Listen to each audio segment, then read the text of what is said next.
Hey everybody, Mr. Odom here, and looks like we got a problem in section 2.2 that we're going to work out.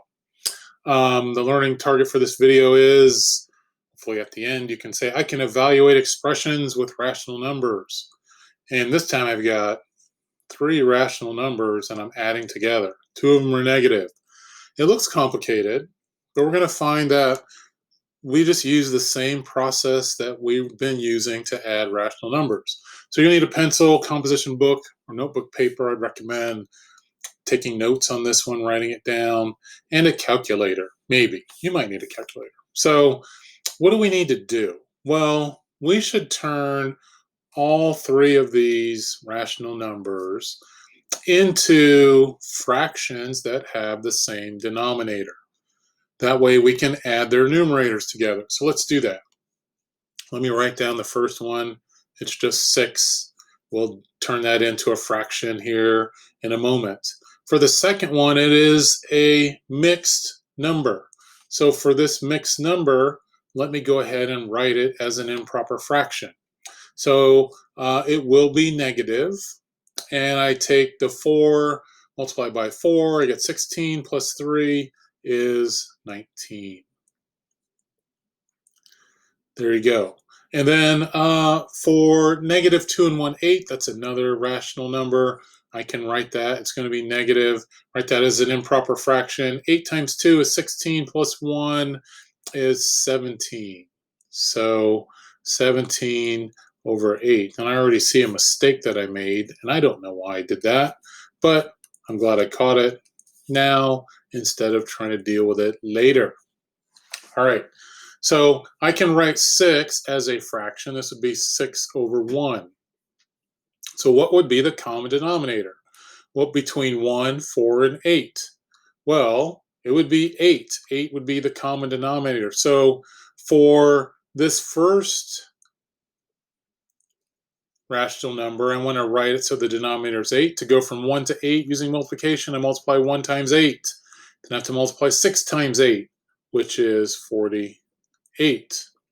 Plus, this will be negative. 4 times 2 is 8.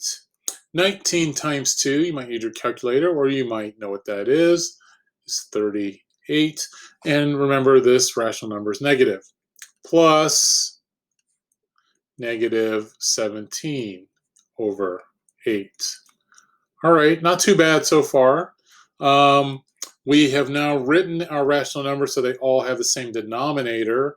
So I can write these so they are all over the same denominator. Let's put the numerators together. So I have 48 plus negative 38 plus negative 17. Since they have a common denominator, I can put all the numerators over 8. And then what do? Well, we just combine those numerators. I'm going to do it 2 at a time.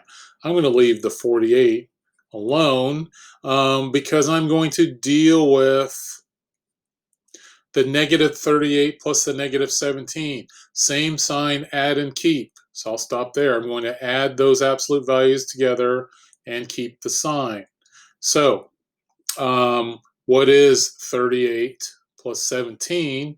Well, that is 55. And I keep the negative sign. So really, I have 48 plus negative 55. Again, same sign, add and keep, different sign, subtract.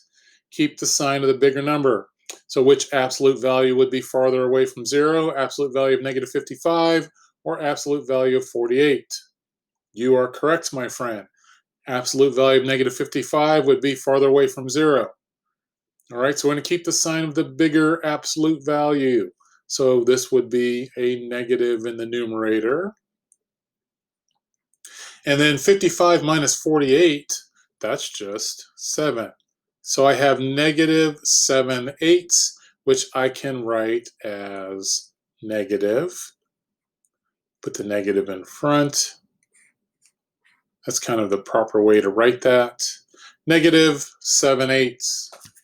All right, so Hopefully that was helpful for you guys. And that's all I got. That's it. You guys should be able to do this now. And if not, watch the video again. All right? Ask questions in class. I'll see you guys soon. I'm out. Have a good day. You're awesome.